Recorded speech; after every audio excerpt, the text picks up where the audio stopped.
नमस्कार मेरे प्यारे साथियों, शिक्षा जगत एकेडमी के इस ऑनलाइन प्लेटफॉर्म पे आप सभी साथियों का स्वागत है। आज हम बात करने वाले हैं समास के जो भेद है उनके बारे में। तो आज हम सबसे पहले समास का जो पहला भेद है अव्ययीभाव समास, तो सबसे पहले हम बात कर लेते हैं अव्ययीभाव समास के बारे में। तो देखो अव्ययीभाव जो समास है वो क्या है, तो बात कर लेते हैं हम अव्ययीभाव समास के बारे में। तो देखो अव्ययीभाव समास, अव्ययीभाव समास में क्या होता है, अव्ययीभाव समास किसे कहा जाता है, तो आज हम देख लेते हैं। वह समास जिसमें कोई एक पद अथवा समस्त पद अव्ययी हो और समस्त पद प्राय क्रिया विशेषण का कार्य करे, उसे अव्ययीभाव समास कहते हैं।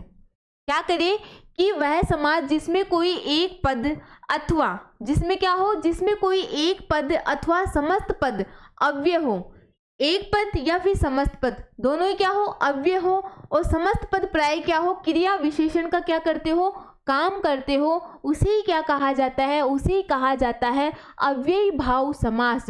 क्योंकि क्रिया विशेषण अविकारी है। ये तो आप सभी को पता होगा कि जो विकारी शब्द होते हैं वो अपने चार होते हैं और अविकारी शब्द होते हैं वो क्रिया विशेषण है वो किस में आता है, अविकारी शब्दों में आता है।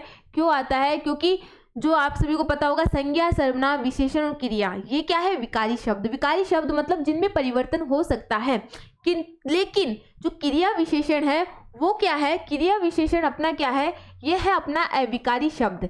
और अविकारी शब्द कौन से होते हैं, जिन्हें परिवर्तित नहीं किया जा सकता, मतलब यानी इसमें लिंग, वचन, कारक आदि के कारण विकार, विकार मतलब क्या होता है, परिवर्तन, परिवर्तन है ना, परिवर्तन नहीं होता, अतः यह शब्द भी अव्ययीभाव समास के उदाहरण है। ठीक है, मतलब जो क्रिया विशेषण का काम करे, क्रिया विशेषण का काम तो करता है, लेकिन क्या होता है इसमें कि ना तो ये लिंग, वचन, कारक आदि के कारण इनमें क्या नहीं होता, परिवर्तन नहीं होता है। तो वो भी किसके उदाहरण होते हैं, वो भी अपने होते हैं अव्ययीभाव समास के उदाहरण। आप देखो यहाँ पे कि यहाँ पे अव्ययीभाव समास में क्या होता है कि जो प्रथम पद होता है वो क्या होता है, अव्ययी होता है ना। और दूसरा देखो इसमें क्या होती है कि अव्ययीभाव समास में क्या होती है कि पूर्व पद की प्रधानता होती है। कौन से पद की प्रधानता होती है, अव्ययीभाव समास में पूर्व पद की प्रधानता होती है, पूर्व पद को महत्व दिया जाता है। ठीक है, उसके बाद देखो शब्दों की पुनरावृत्ति, संज्ञा व सर्वनाम, मतलब इसमें जो शब्दों की जो पुनरावृत्ति होती है वो किस में होती है, संज्ञा और सर्वनाम में। उसके बाद देखो उपसर्गों का प्रयोग। अब जो अव्ययीभाव समास है उनमें क्या होता है कि ऐसे उपसर्ग भी होते हैं, जब पूर्व पद में उपसर्ग आते हैं तो वहां पे भी अपना क्या होता है, अव्ययीभाव समास होता है। और कैसे होता है, देखो जब उपसर्ग खुद का एक निश्चित अर्थ हो, क्या हो कि उपसर्ग जब खुद का एक निश्चित अर्थ देता हो ना, अर्थ हो, तो कर्मधारय समास होता है। कैसे, देखो सुपुत्र है, सुपुत्र का मतलब क्या होता है कि अच्छा है जो पुत्र, अच्छा है जो पुत्र, मतलब अच्छा है जो पुत्र। तो यहाँ पे क्या हो गया, यहाँ पे हो गया कर्मधारय समास। क्यों, क्योंकि अच्छा जो है, अच्छा है, ये आप सभी को पता होगा कि ये क्या है, विशेषण है। क्या है, विशेषण। अब ये विशेषण है, क्यों, क्योंकि विशेषता बता रहा है, लेकिन विशेषता किसकी बता रहा है, पुत्र की बता रहा है। तो ये क्या है, विशेष्य है। क्या है, विशेष्य।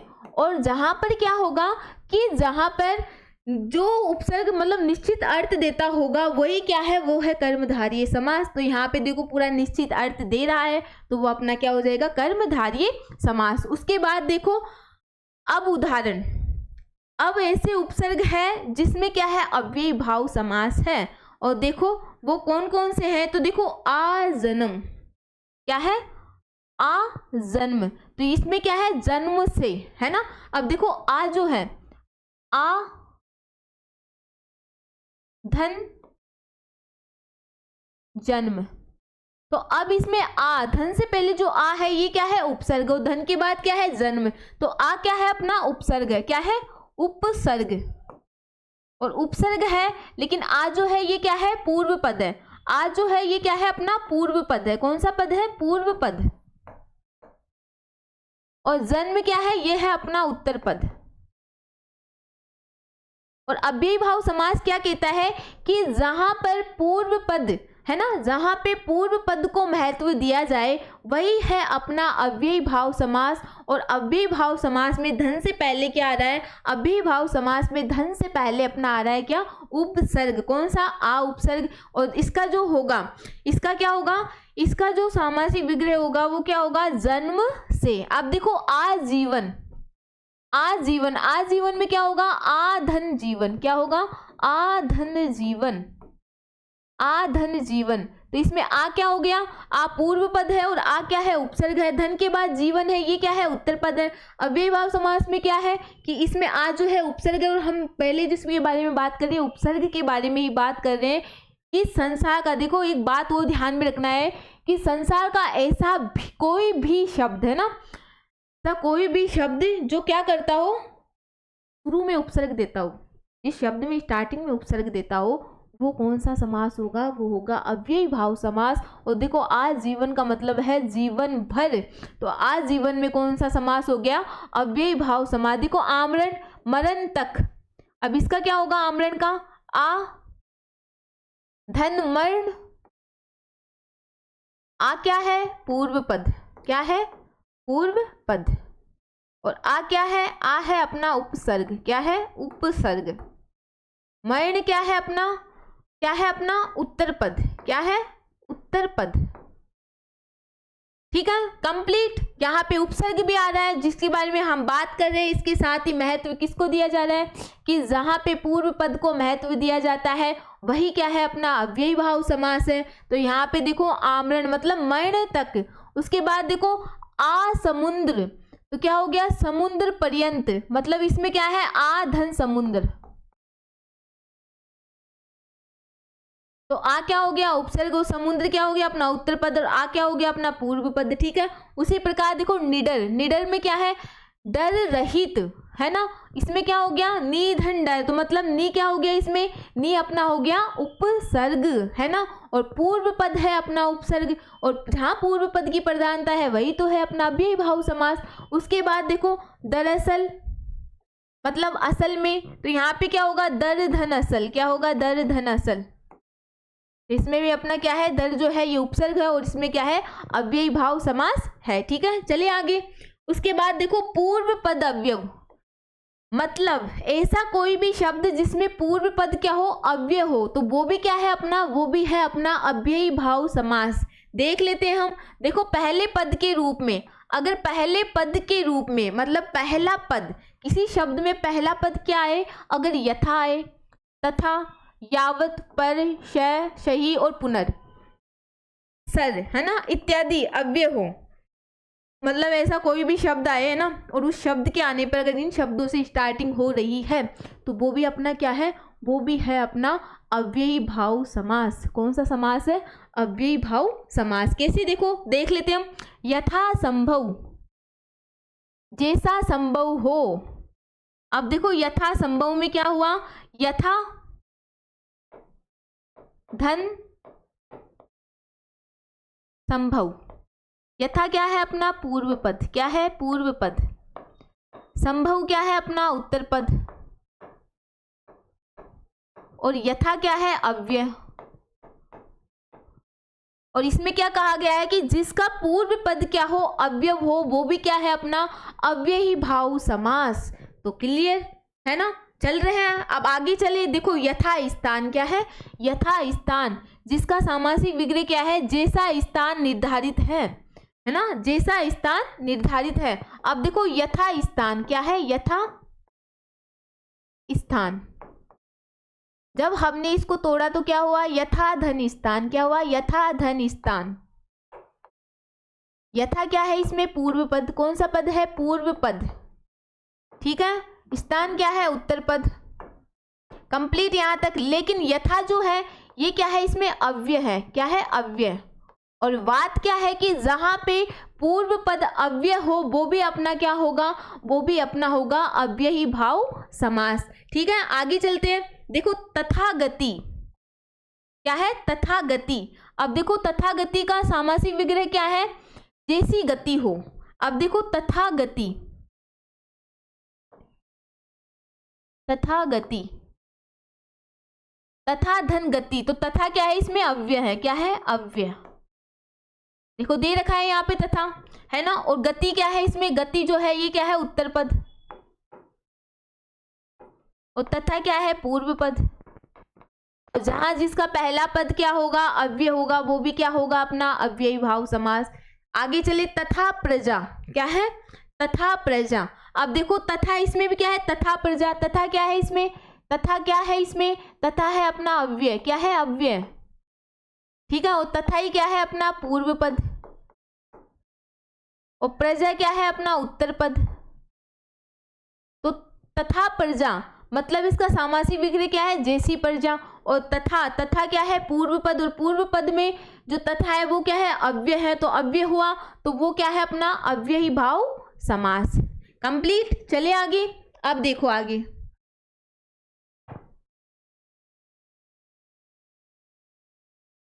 अब क्या है, जहां पे क्या है, उत्तर पद क्या हो, अव्यय। अब उत्तर पद की बात है कि उत्तर पद अव्यय हो, तो देखो क्या है, दूसरे पद के रूप में अनुसार, पूर्वक, पर्यंत, उपरांत, मात्र, भर, पार, अर्थ आदि अव्यय हो, है ना।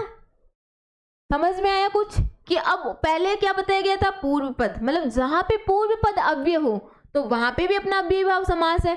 अब बताया जा रहा है कि अगर उत्तर पद अव्यय, मतलब उत्तर पद में जहां पे अनुसार हो, पूर्वक हो, पर्यंत हो, उपरांत हो, मात्र हो, भर हो, पार हो, अर्थ हो, आदि हो, अगर ये अवयव हो तो वहां पे भी क्या है, वहां पे भी अपना है अव्ययी भाव समास। और कैसे है वो हम उदाहरण के माध्यम से जान लेते हैं। देखो हमने एक उदाहरण लिया, समय अनुसार, क्या है, समय अनुसार। तो इसका जो समासिक विग्रह होगा या समास विग्रह होगा वो क्या होगा, समय के अनुसार।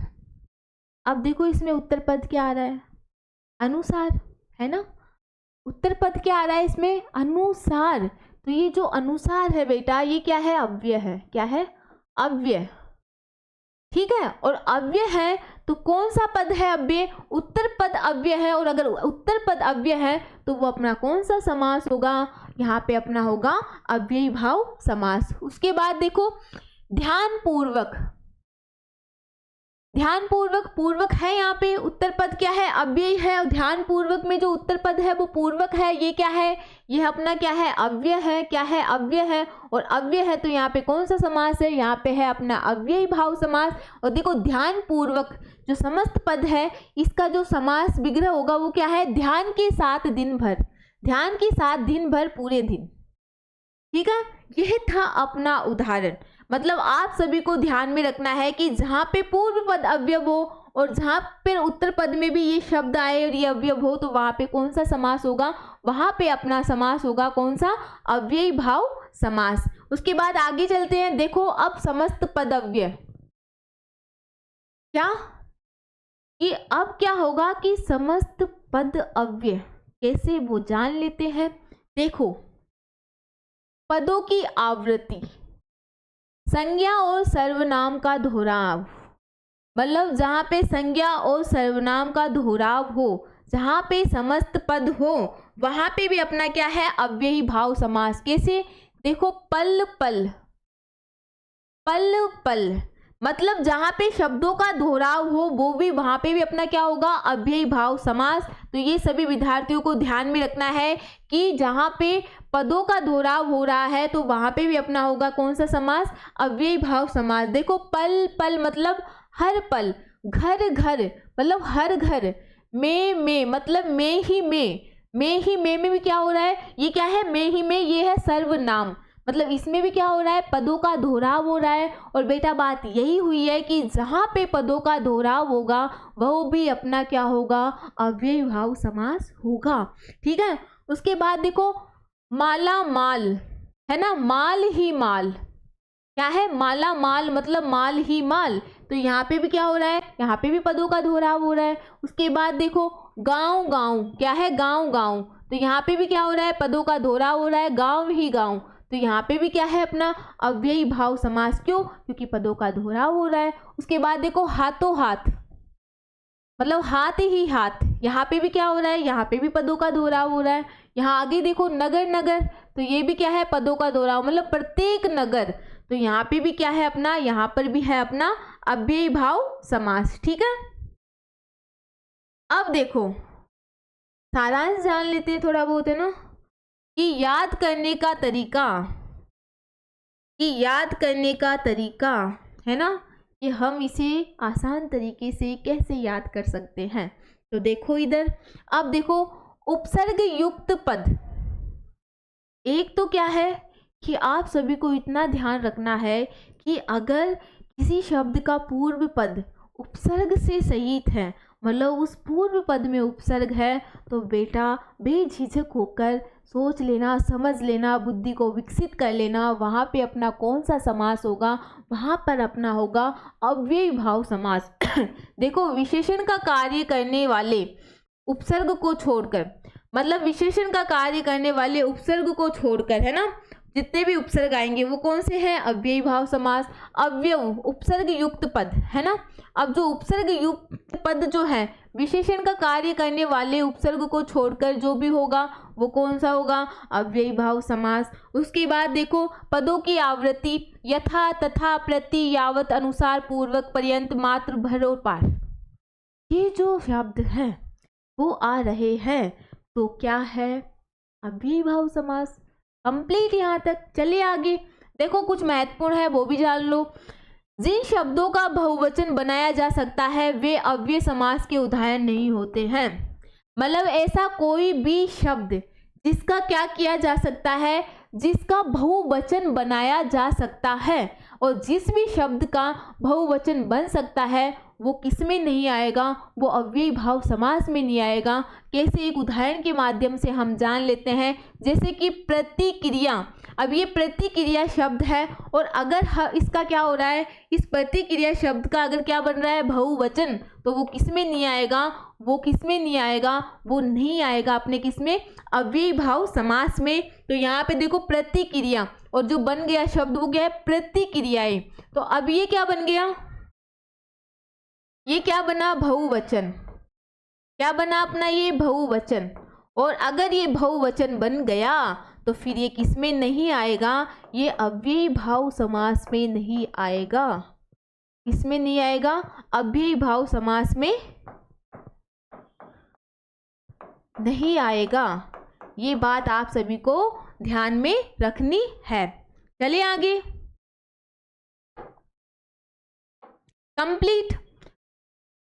कंप्लीट बस इतना इजी बेटा, इतना इजी है ना। अव्ययी भाव समास कब कंप्लीट हो गया है ना, पता ही नहीं चला। अब बात कर लेते हैं तत्पुरुष समास के बारे में। अब देखो तत्पुरुष समास में क्या होता है, तो अब हम जान लेते हैं तत्पुरुष समास के बारे में। तो देखो पहले हम जानते हैं कि तत्पुरुष समास किसे कहा जाता है। तो देखो वह समास जिसमें पूर्व पद क्या हो, गौण हो, मतलब पूर्व पद को महत्व नहीं दिया जाए, है ना, पूर्व पद क्या हो, अप्रधान हो, और उत्तर पद प्रधान होता है, मतलब उत्तर पद को महत्व दिया जाता है, उसे क्या कहा जाता है, उसे ही कहते हैं बेटा तत्पुरुष समास।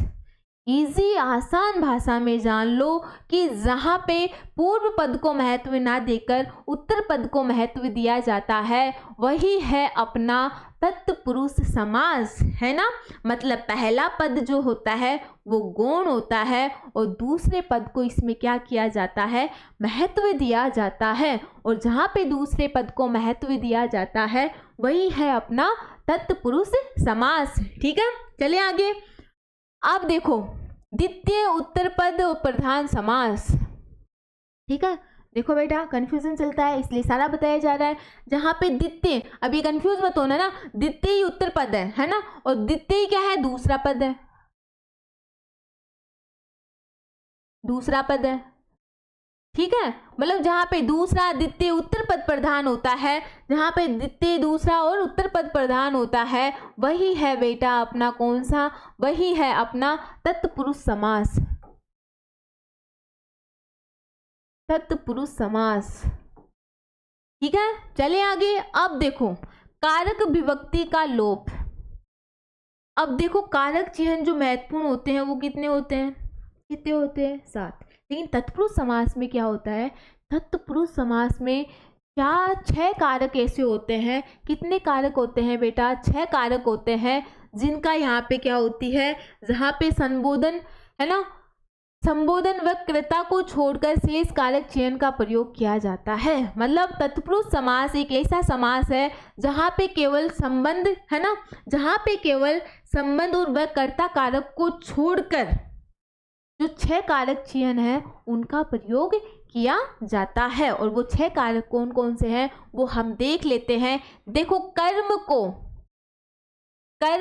कर्म क्या है, कारक, और जो को है ये क्या है, परसर्ग। परसर्ग को हम क्या कहते हैं बेटा, विभक्ति भी कहते हैं, ये भी ध्यान में रखना आपको ना, क्या कहते हैं, विभक्ति है ना, विभक्ति भी कहते हैं। तो कर्म को है ना, जहाँ पे कारक है कर्म और जहाँ पे विभक्ति है को, वहाँ पे अपना कौन सा समास होगा, वहाँ पे अपना होगा कर्म तत्पुरुष समास। कौन सा समास होगा, कर्म तत्पुरुष समास। उसके बाद देखो कर्ण, कर्ण क्या है, कारक, विभक्ति क्या है इसमें, से।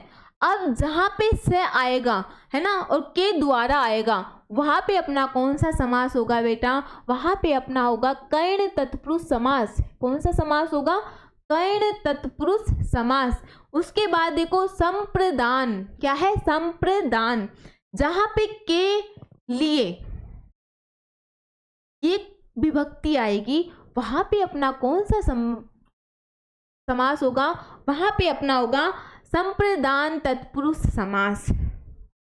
कंप्लीट, समझ आया अच्छे से।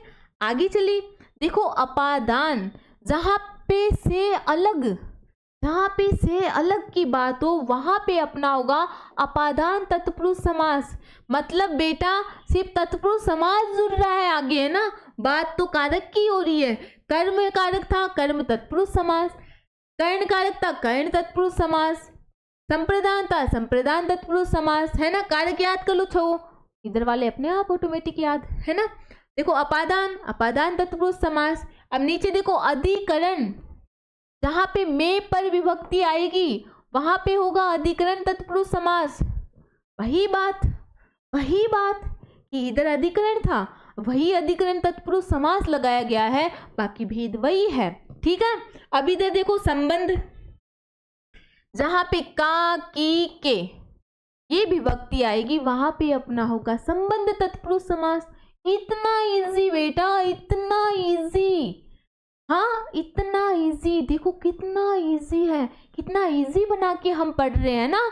तो देखो इतने आसान तरीके से हमने 6 कारक जान लिए और इन्हीं 6 कारकों से जुड़े हुए हैं इनके भेद। तो यहाँ पे कोई डाउट रहना नहीं चाहिए। चलते हैं अब आगे।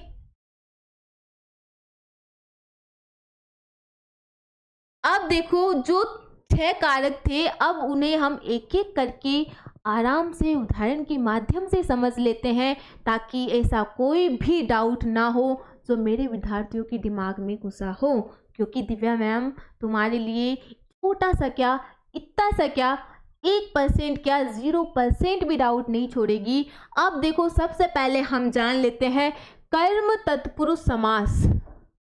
कौन सा समास, कर्म तत्पुरुष समास। अब देखो इसमें क्या होता है, 2 पदों के मध्य को का लोप। इतना आसान बेटा, इतना इजी। मतलब जो 2 पद है उनके मध्य क्या होगा, को का लोप होगा। मतलब को आए तो समझ जाना कौन सा समास है, कर्मधारय समास। और अगर हम क का लोप करके उसे संक्षेप रूप दे रहे हैं, है ना, जिसे संक्षेप रूप देंगे तो वो तो समास है, तो देना पड़ेगा, है ना। तो संक्षेप रूप दे रहे, को आया तो समझ जाना कर्मधारय समास। और लोप हम करेंगे, देखो कैसे, उदाहरण पे आ जाते हैं। देखो ग्राम को गत, क्या है, ग्राम को गत, क्या है यहाँ पे, को आते ही समझ जाओ कि ये विभक्ति कौन से कारक में प्रयोग की जाती है, कर्म कारक में। और कर्म कारक में अगर ये विभक्ति प्रयोग की जा रही है तो वहां पे कौन सा पुरुष है, वहां पे है कर्म, कर्म तत्पुरुष समास। देखो ग्राम को गत, जब इसका संक्षेप किया तो क्या हुआ, ग्रामगत। ग्रामगत क्या हो गया इसमें, समस्त पद। और ग्राम को गत क्या हो गया, समास विग्रह, ठीक है। इसी प्रकार देखो कमर तोड़, कमर को तोड़ने वाला। अब इधर क्या है, कमर को तोड़ने वाला, ये तो अपना हो रहा है क्या, समास विग्रह। क्या हो रहा है, समास विग्रह, है ना। कमर को तोड़ने वाला। क्यों? क्योंकि इसमें कारक विभक्ति लगी हुई है, लेकिन अब इसमें को का लोप कर दिया। और बात यही है कि दो पदों के मध्य को का लोप हो तो क्या है वो है अपना कर्म तत्पुरुष समास। तो देखो इधर क्या है, कमर तोड़, है ना, कमर तोड़। तो यहाँ पे ये क्या हो गया, समस्त पद। और कौन सा पुरुष हो गया, कर्म तत्पुरुष समास, है ना। उसके बाद देखो सर्वज्ञ, इसमें क्या है, सर्व को जानने वाला, सर्व को जानने वाला। बेटा विभक्ति याद कर लो, कारक याद कर लो, भेद अपने आप याद, और सबसे बड़ी बात कर्म तत्पुरुष समास अपने आप याद, है ना। तो देखो सर्व को जानने वाला सर्वज्ञ।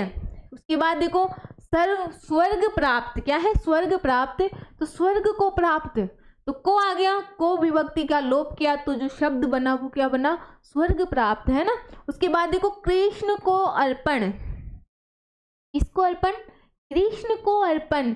अब कृष्ण को अर्पण ये तो अपना क्या है, ये तो अपना है समास विग्रह, लेकिन अब हम इसमें क्या करेंगे, को का लोप कर देंगे। और जब को का लोप किया तो क्या बना, शब्द कृष्णपर्ण, है ना।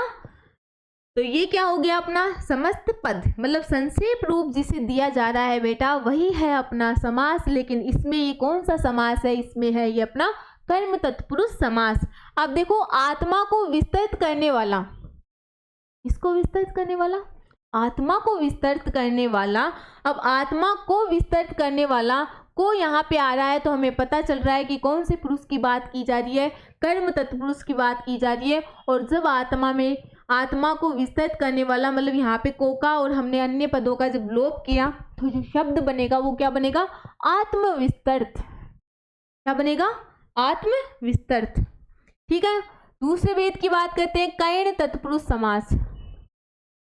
अब देख लेते हैं बेटा कर्ण तत्पुरुष समास में क्या होता है। तो देखो कर्ण तत्पुरुष समास, से और के लिए, से या फिर के लिए, ये जहाँ पे आ रहे हैं तो बेटा समझ जाना वहाँ पे किसकी बात हो रही है, वहाँ पे बात हो रही है कर्ण तत्पुरुष समास की। तो देखो यहाँ पे माध्यम या साधन का बोध हो, साथ में जुड़ा होना, वहाँ पे क्या होगा, वहाँ पे अपना होगा कर्ण तत्पुरुष समास। ठीक है। अब देखो उदाहरण के माध्यम से भी हम जान लेते हैं कि कैसे कर्ण तत्पुरुष समास होगा। तो देखो रोगग्रस्त, ये क्या है, रोगग्रस्त, ये है अपना समस्त पद। लेकिन इसका जब समास विग्रह होगा तो क्या हुआ, रोग से ग्रस्त, किससे ग्रस्त, रोग से ग्रस्त, मतलब से आ रहा है, से किस में आ रहा है, कर्ण तत्पुरुष समास जो कर्ण कारक है उसमें से आता है। तो यहाँ पे देखो जब हमने इसका समास विग्रह किया तो से आ रहा है, मतलब हमें पता चल रहा है कि यहाँ पे कौन सा है, यहाँ पे है कर्ण तत्पुरुष समास। तो देखो रोगग्रस्त का जो समास विग्रह हुआ वो क्या हुआ, रोग से ग्रस्त। अब देखो धन युक्त, मतलब धन से युक्त। यहाँ पे देखो रन जड़ित, मतलब रन से जड़ित, भयग्रस्त मतलब भय से ग्रस्त। कौन सा समास हुआ, मतलब कौन सा हुआ बेटा, कर्ण तत्पुरुष समास। अब कुछ बातें देख लो, कर्ण तत्पुरुष समास में से के विकल्प में के द्वारा का प्रयोग किया जाता है। अब इसमें क्या कहा गया कि कर्ण तत्पुरुष समास में क्या किया जाता है कि से के विकल्प में किसका प्रयोग किया जाता है, के द्वारा का प्रयोग किया जाता है। कैसे किया जाता है, उदाहरण के माध्यम से जान लेते हैं। देखो तुलसी के द्वारा कृत, आ गया के द्वारा, तुलसी के द्वारा कृत, ये है अपना समास विग्रह। अब इसका समस्त पद क्या होगा, तुलसी कृत। उसके बाद देखो हस्त के द्वारा लिखित, के द्वारा मतलब जहाँ पे के द्वारा आया वहाँ पे अपना कौन सा होगा, कर्ण तत्पुरुष समास। और इसका जो समस्त पद होगा वो क्या होगा, बे हस्त लिखित। उसके बाद देखो कवि के द्वारा रचित, किसके द्वारा रचित, कवि के द्वारा रचित। अब कवि के द्वारा रचित, के द्वारा यहाँ पे क्या है, के द्वारा यहाँ पे है अपना कर्ण, कर्ण कारक है ना। तो कर्ण कारक जो हुआ तो अगर इसको समस्त पद में हम परिवर्तित करते हैं तो जो शब्द बनेगा वो क्या बनेगा, कवि रचित। क्या बनेगा, कवि रचित। तो ये क्या हुआ अपना समस्त पद, है ना। और समस्त पद तो हुआ, लेकिन उदाहरण किसका हुआ बेटा, ये किसका उदाहरण है, यह है कर्ण तत्पुरुष समास का, कर्ण तत्पुरुष समास। अब देखो पद यात्रा, पद के द्वारा यात्रा, है ना, पद के द्वारा यात्रा क्या आ गया, के द्वारा, और जहाँ पे के द्वारा आया वहाँ पे है अपना कौन सा समास, वहाँ पे अपना कर्ण तत्पुरुष समास, कर्ण तत्पुरुष समास। ठीक है, बस इतना आसान, इतना इजी बेटा, कुछ नहीं है, बस समझो, चीज को समझो, जैसे तुम्हारी दिव्या मैम समझा रही है बस तुम समझते जाओ, कॉन्सेप्ट अपने आप क्लियर होता जाएगा। उसके बाद देखो अपादान तत्पुरुष समास, कौन सा है, अपादान तत्पुरुष समास। अब देखो इसमें क्या होता है, से विभक्ति का लोप, अलगाव का बोध, एक तो किसका, कि से जो विभक्ति है उसका क्या हो जाता है, लोप हो जाता है, और यहाँ पे जो बोध होता है वो किसका होता है, बिछड़ने का, है ना, अलगाव की स्थिति का बोध होता है, और अलग होना मतलब अलग होना, अलगाव का मतलब होता है अलग होना। अब देखो उदाहरण के माध्यम से जो देख लेते हैं कि ऐसे कौन से शब्द है जिससे हमें महसूस होता है कि यहाँ पे अलगाव की स्थिति हो रही है, यहाँ पे बिछड़ने की स्थिति आ रही है, या फिर यहाँ पे अलग होने की स्थिति आ रही है। तो देखो उदाहरण के माध्यम से हम जान लेते हैं। देखो रोग मुक्त, रोग मुक्त मतलब रोग से मुक्त, रोग से मुक्त, तो कौन सा समास हुआ अपना, अपादान तत्पुरुष समास। धनहीन, धन से हीन मतलब से आ रहा है, और धन से हीन मतलब अलगाव, मतलब अलग हो रहा है, धन से हीन व्यक्ति, धन नहीं है उसके पास। उसके बाद देखो जन्मांध मतलब जन्म से अंधा, बचपन से बिछड़ा हुआ है ना। उसके बाद देखो दूरभाष मतलब दूर से भाषा, या पथ भ्रष्ट मतलब पथ से भ्रष्ट। अब बेटा यही चीजें हैं सारी, ये ध्यान में रखना है कि पथ भ्रष्ट है, ये अपना क्या है, समस्त पद है, क्या है, समस्त पद। और पथ से क्या है, से है इसमें, ये क्या है, कारक है, ठीक है। पथ क्या है, इसमें पूर्व पद है। भ्रष्ट क्या है, इसमें उत्तर पद है, क्या है, उत्तर पद है, ठीक है। तो पथ से भ्रष्ट, तो यहाँ पे जो समास होगा वो कौन सा समास होगा, यहाँ पे जो अपना समास होगा वो होगा अपादान, अपादान तत्पुरुष समास। कंप्लीट। चले अब कुछ देख लो यहाँ पे इंपोर्टेंट, भे के अर्थ वाले वाक्य, मतलब जो भे के अर्थ वाले जो वाक्य हैं वो भी हम देख लेते हैं। देखो अपादान कारक में, अपादान कारक में क्या होता है कि कुछ भे से संबंधित है, वो देखो अश्व भीत, इसमें क्या है, अश्व से भीत। उसके बाद देखो शावन भीत मतलब शावन से भीत, गज भीत मतलब गज से भीत, भय भीत मतलब भय से भीत, मतलब भीत का अर्थ है डरना। क्या है भीत का अर्थ, भीत का अर्थ क्या है अपना, डरना, ठीक है। चलिए आगे।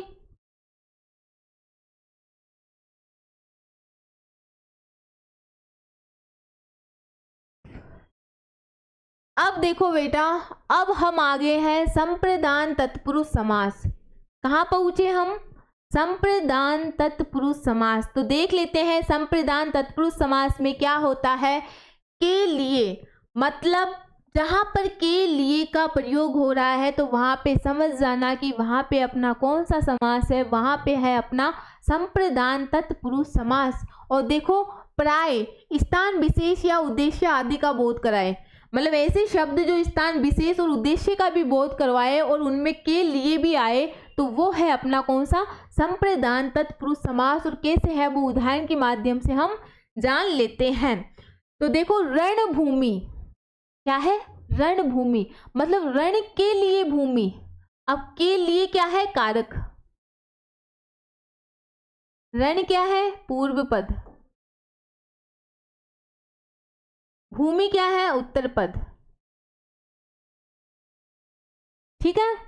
तो के लिए अपने आ रहा है भूमि उत्तर पद, यहाँ पे रण क्या है, पूर्व पद, और रणभूमि क्या है, समस्त पद, क्या है, समस्त पद, ठीक है।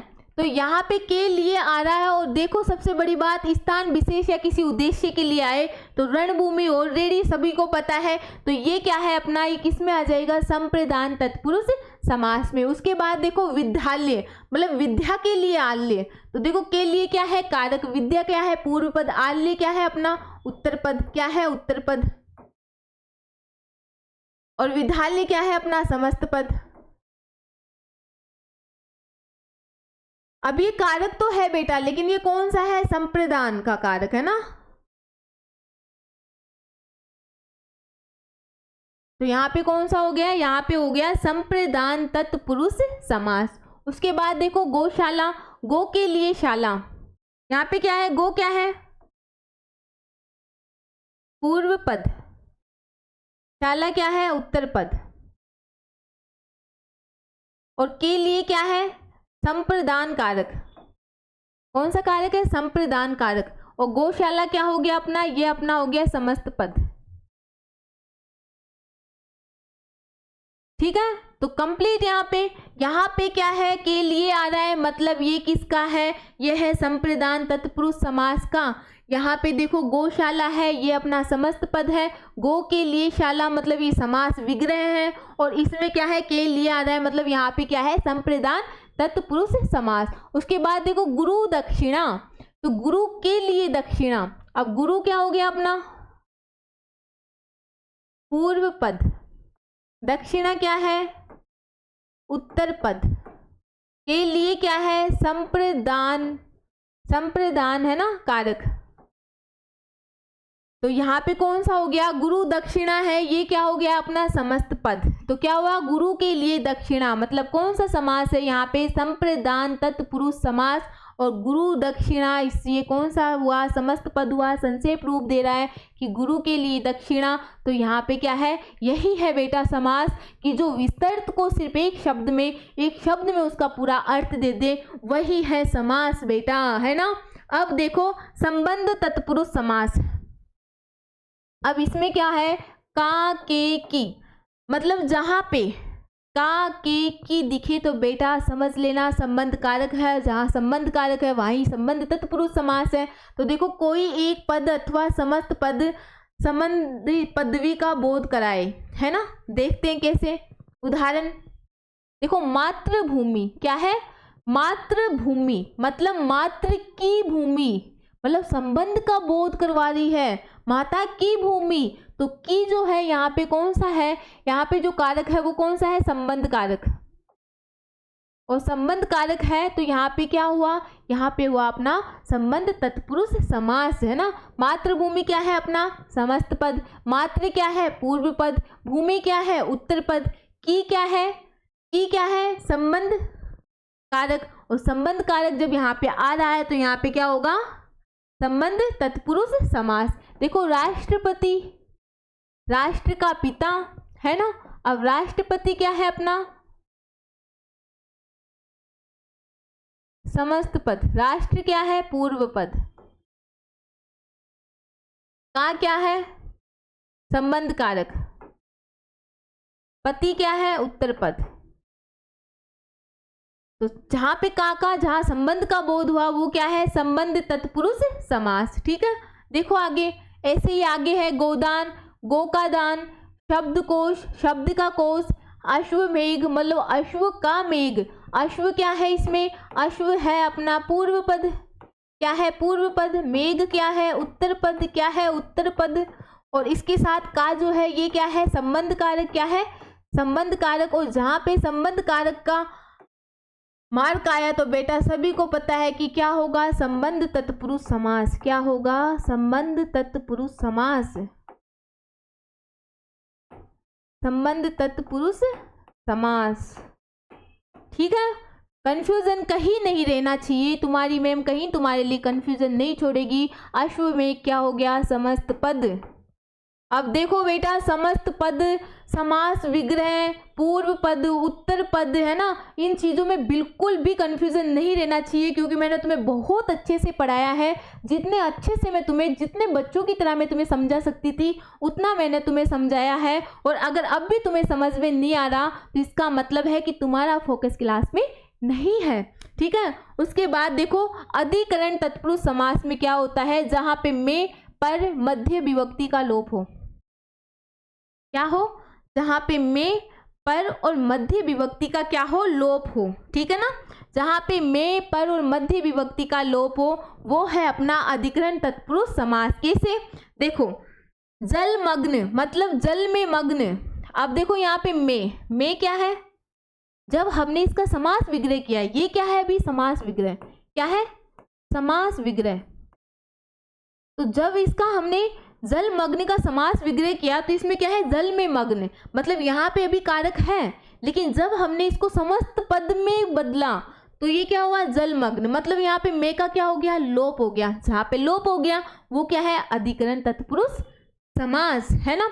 देखो रण कौशल, रण में कौशल, क्या है, रण में कौशल, मतलब अगर तुम इसका समास विग्रह करोगे तो क्या होगा, रण में कौशल, मतलब इसमें कारक विभक्ति आ रही है, अधिकरण वाला कारक आ रहा है, लेकिन अगर तुम इसको समस्त पद में करोगे तो ये क्या होगा, रण कौशल, मतलब ये समस्त पद में जब हुआ तो इसमें किसका लोप हो जाएगा, इसमें अधिकरण कारक का क्या हो जाएगा, लोप हो जाएगा, ठीक है ना। तो रण कौशल का जो समास विग्रह है वो क्या है, रण में कौशल।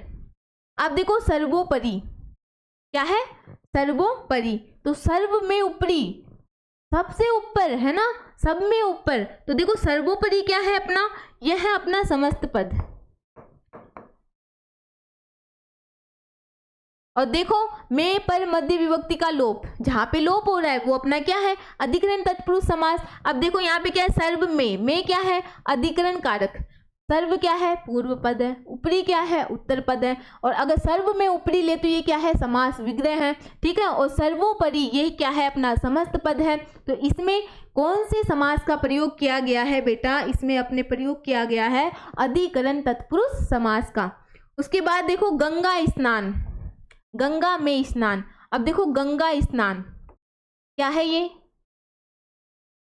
समस्त पद, जिसे हम क्या कहते हैं, सामासिक पद भी कहते हैं, ठीक है। यहाँ पे क्या है, में विभक्ति का लोप हो गया, ठीक है। तो यहाँ पे कौन सा हुआ, अधिकरण,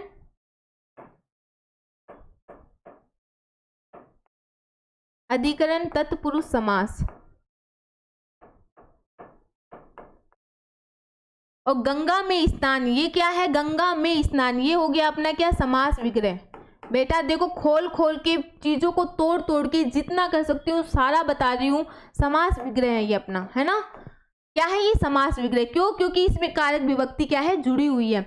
में क्या है इसमें, में क्या है इसमें, अधिकरण कारक, कौन सा कारक है, कारक है अधिकरण कारक। गंगा क्या है इसमें, गंगा है अपना पूर्व पद, क्या है, पूर्व पद। स्नान क्या है इसमें, अपना उत्तर पद।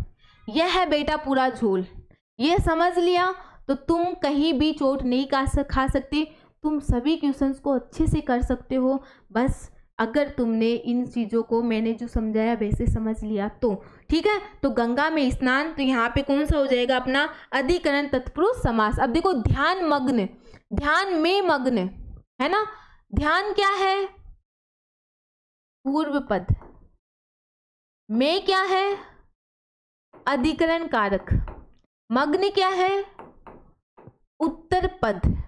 और अगर इस पूरे की हम बात करें ध्यान में मग्न, तो ये क्या है, यह है अपना समास विग्रह, क्या है, समास विग्रह।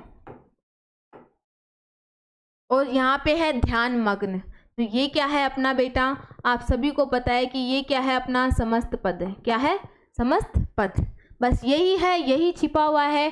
इन चीज़ों को अच्छे से जितना हो सके, तुम्हारी मैम ऐसे छोटे छोटे बच्चों की तरह इसको तोड़ तोड़ के बता रही है कि जो समास में महत्वपूर्ण है वो सारी चीज़ें मैंने तुम्हें एक उदाहरण में मैंने तुम्हें इतना बता दिया। और ये जितने भी उदाहरण हैं इन सभी में जो मैं तुम्हें बता रही हूँ वो सारी चीज़ें कर करके जितना हो उतना कर करके देखना और उदाहरण लेना, ताकि तुम्हारा समास क्या हो, विकसित हो। क्लास तो तुम यहाँ पे ले रही हो, लेकिन एक ऐसी बुक खरीद लो जहाँ पे उदाहरण हो, क्योंकि बार बार जो चीज़ें मैं तुम्हें बता रही हूँ वो अगर तुम उन उदाहरणों के साथ आजमाओगे तो मजाल तुम समास को भूल सकते हो, कभी नहीं भूल सकते। उसके बाद देखो आगे चलते हैं। ये लो बेटा, अव्ययीभाव समास कंप्लीट, तत्पुरुष समास कंप्लीट। अब हम बात कर रहे हैं समास का जो तीसरा भेद है, कर्मधारय समास, उसके बारे में अब हम चर्चा कर लेते हैं। तो देखो कर्मधारय समास, अब कर्मधारय समास में क्या होता है वो हम जान लेते हैं। पानी पी लो थोड़ा सा।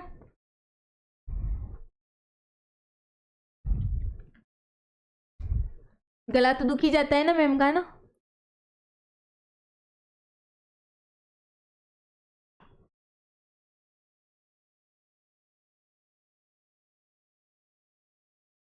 अब देखो हम बात कर लेते हैं कर्मधारय समास के बारे में। तो देखो कर्मधारय समास, कर्मधारय शब्द कर्म धनधार्य के योग से बना है। इसके योग से बना है कर्मधारय समास, कर्म धनधार्य के योग से बना है, जिसका अर्थ होता है विशेषता को धारण करने वाला। मतलब ऐसा शब्द जिसका पूर्व पद किसको धारण करे, विशेषता को धारण करे, और जिसका पूर्व पद विशेषता को धारण कर रहा है वही है बेटा अपना कर्मधारय समास। मतलब जो विशेषता को धारण करे, जो विशेषता को बताए, वही है अपना कर्मधारय समास। देखो इसकी परिभाषा क्या है, जिस समास में पूर्व पद और उत्तर पद दोनों के साथ सम्मान कारक हो। क्या हो कि जिस समास में पूर्व पद और उत्तर पद दोनों के साथ क्या हो, सम्मान कारक हो, तथा दोनों के मध्य विशेषता अथवा तुलना का कोई संबंध हो, उसे कर्मधारय समास कहते हैं। दोनों के मध्य विशेषता और तुलना का क्या हो, दोनों के मध्य संबंध हो, उसे हम क्या कहते हैं, कर्मधारय समास। और देखो इसकी पहचान कैसे होती है वो हम देख लेते हैं। किसी एक पद के साथ क्या हो, किसी एक पद के साथ अथवा दोनों पदों के साथ कैसा, कैसे, कैसी प्रश्न करने पर यदि उत्तर मिलता हो तो वह कर्मधारय समास होता है। देखो विशेषण व विशेष्य का प्रयोग, मतलब जहाँ पे विशेषण और विशेष्य का प्रयोग होता है वो है अपना कर्मधारय समास। जहाँ पे उपमान व उपमेय का प्रयोग होता है वह है अपना कर्मधारय समास। जहाँ पे रूप रूपी प्रयोग होता है वो है अपना कर्मधारय समास। अब देखो जहाँ पे विशेषण और विशेष्य, मतलब जहाँ पे विशेषण क्या हो, जहाँ पे पूर्व पद तो क्या हो, पूर्व पद तो अपना हो विशेषण, और जहाँ पे उत्तर पद क्या हो, जहाँ पे उत्तर पद हो अपना क्या, विशेष्य। जहाँ पे पूर्व पद क्या हो, विशेषण, और उत्तर पद विशेष्य हो, वो है बेटा अपना कर्मधारय समास। जहाँ पर क्या हो, जहाँ पे पूर्व पद जो हो वो क्या हो, जहाँ पे पूर्व पद क्या हो, उपमान हो, और जहाँ पे उत्तर पद क्या हो, उपमेय हो, वही है अपना कर्मधारय समास। समझ आया? चले आगे। अब देखो विशेषण, विशेष्य के साथ हे जो का प्रयोग, मतलब अगर किसी शब्द में पूर्व पद विशेषण है और उत्तर पद क्या हो, विशेष्य हो, और जहाँ पर क्या हो, हे और जो का प्रयोग हो, तो बेटा समझ जाना वहाँ पे अपना कौन सा समास है, वहाँ पे है अपना कर्मधारय समास। ठीक है। और उपमान व उपमेय के साथ के सम्मान का प्रयोग, मतलब जहाँ पे के साथ और के सम्मान का प्रयोग हो तो वहाँ पे हमें क्या ध्यान रखना है, वहाँ पे है अपना कर्मधारय समास। उससे बड़ी बात कि अगर तुम्हारे सामने समास विग्रह ही होके आ रहा है तो इसका मतलब है कि जहाँ पे के साथ और के सम्मान हो तो समझ जाना कि वहाँ पे क्या लग रहा है, वहाँ पे उपमेय और उपमान और उपमेय का प्रयोग हो रहा है। विशेष्य, विशेष्य क्या है, जिसकी विशेषता बताई जाए, जिसकी विशेषता बताई जाए। जैसे कि अभी मैं हूं, है ना, अब क्या हो बात कि सुंदर दिव्या, है ना, अब क्या है, सुंदर, सुंदर तो क्या है, विशेषण है, लेकिन विशेष्य क्या है, जिसकी विशेषता बताई जा रही है। मतलब सुंदर दिव्या, मतलब दिव्या क्या है, सुंदर, तो विशेष्य क्या हो गया, उसमें दिव्या हो गई। दिव्या विशेष्य क्या है, क्योंकि उसकी विशेषता, जिसकी विशेषता बताई जाती है वो होता है विशेष्य, है ना। तो दिव्या क्या हो गई, विशेष्य, और जो सुंदर है वो क्या है, विशेषता, है ना, कि भाई दिव्या क्या है, सुंदर है। ओके, ये बात है बेटा। अब देखो विशेषण, जिसके द्वारा किसी की विशेषता बताई जाए। ठीक है, विशेष्य मतलब जिसकी विशेषता बताई जाए और जिसके द्वारा विशेषता बताई जाए, है ना, जिसके द्वारा विशेषता बताई जाए। अब देखो आगे चलते हैं, उदाहरण देखो, नील गाय, मतलब नीली क्या है, विशेषण है, जो गाय ये क्या है, विशेष्य है, मतलब गाय क्या है, नीली है, और नीली क्या है, विशेषण है। और इसके बाद देखो इसमें क्या बताया गया है कि जो गाय, अब विशेष्य क्या है, गाय है। क्यों? क्योंकि किसकी विशेषता बताई जा रही है, गाय की बताई जा रही है कि गाय क्या है, नीली है। ठीक है, उसके बाद देखो अब हम चलते हैं आगे, अब हम आ जाते हैं आगे। अब देखो आगे क्या है वो हम जान लेते हैं। तो ये सबसे बड़ी बात है कि जो आगे है वो हम जान लेते हैं। देखो यहाँ पे उदाहरण देखो, चंद्रमुखी, चंद्रमा ये क्या है, उपमान है। उपमेय और उपमान हम जान रहे हैं। तो देखो चंद्रमा है ये क्या है, उपमान है। और के सम्मान मुख ये क्या है, उपमेय है। ठीक है, अब उसके बाद देखो विशेषण, विशेषण क्या है, पूर्व पद कर्मधारय समास। विशेषण विशेष्य का संबंध दर्शाती है। कैसे, उदाहरण हम जान लेते हैं, वो भी हम उदाहरण के माध्यम से जानेंगे। देखो इसमें क्या होगा कि जहां पर क्या हो, देखो लाल मिर्च, क्या है, लाल मिर्च। अब देखो लाल है जो मिर्च, क्या है, लाल है जो मिर्च। अब लाल क्या है बेटा, लाल क्या है, अपना विशेषण है। और मिर्च क्या है, विशेष्य है। क्या है, विशेष्य है। क्यों है विशेष्य भाई, लाल तो है लेकिन लाल है क्या, हाँ, विशेषता किसकी बताई जा रही है, मिर्च की बताई जा रही है। तो मिर्च क्या हो गया, विशेष्य हो गया। और लाल क्या हो गया, विशेषण हो गया। उसके बाद देखो नव युवक।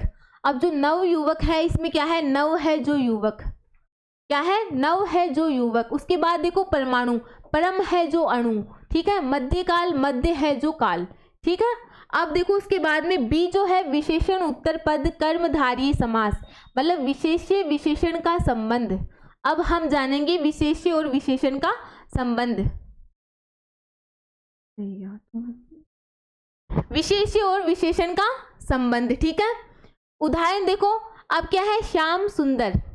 तो देखो इसमें क्या है, सुंदर है जो श्याम, क्या है, सुंदर है जो श्याम। अब हम जान रहे विशेषण और विशेषण और विशेष्य और विशेषण। अब देखो सुंदर है जो श्याम, अब सुंदर क्या है, सुंदर क्या है बेटा, विशेषण है। श्याम क्या है, विशेष्य है।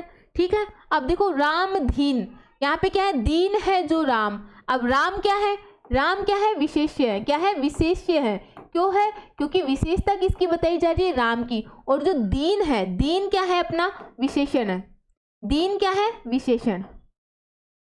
ठीक है, उसके बाद देखो पुरुषोत्तम, पुरुषोत्तम जो है वो क्या है, उत्तम है जो पुरुष। क्या है, उत्तम है जो पुरुष। तो अब उत्तम क्या है, उत्तम क्या हो गया, अपना विशेषण हो गया। क्या हो गया, विशेषण। और पुरुष क्या है, ये अपना हो गया विशेष्य।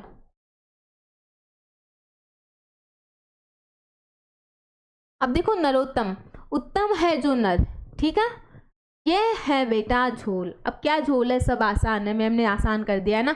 अब देखो विशेषण उभय पद कर्मधारय समास, विशेषण विशेषण का संबंध। ठीक है, अब देखो उदाहरण जान लेते हैं इसमें। विशेषण उभय पद कर्मधारय समास, मतलब विशेषण और विशेषण का संबंध क्या होता है वो हम जान लेते हैं। तो देखो हरा भरा, इधर भी विशेषण, इधर भी विशेषण। हरा भी क्या है, विशेषण। भरा भी क्या है, विशेषण। अरा और अधिक हरा, हरा और अधिक हरा। ठीक है, अब इधर देखो अमीर गरीब, अमीर गरीब है ना। उसके बाद देखो नीला नीला, इधर भी क्या है, विशेषण। और इधर भी क्या है, विशेषण। ये भी क्या है, अपना विशेषण। और इधर भी क्या है, अपना विशेषण। ठीक है, नीला और अधिक नीला है ना। तो यहाँ पे विशेषण और विशेषण का दोनों जो साथ में आएगी उनका संबंध भी यहाँ पे क्या किया गया, बताया गया है कि उसमें भी क्या होता है, अपना, उसमें भी अपना होता है कर्मधारय समास। उसके बाद देखो अन्य पूर्व पद, अन्य पूर्व पद कर्मधारय समास, मतलब विशेषण और विशेषण का संबंध। अब देखो इसमें उदाहरण देखो, कुपुत्र, बुरा है जो पुत्र। क्या है, कुपुत्र, बुरा है जो पुत्र। सुयोग, मतलब अच्छे है जो योग।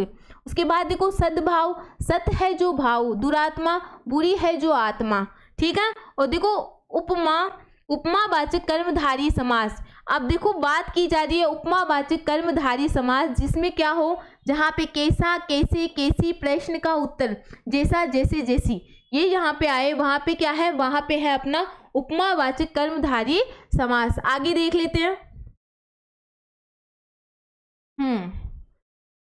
अब देखो, अब क्या है, अब हम बात करेंगे उपमान पूर्व पद और कर्मधारय समास।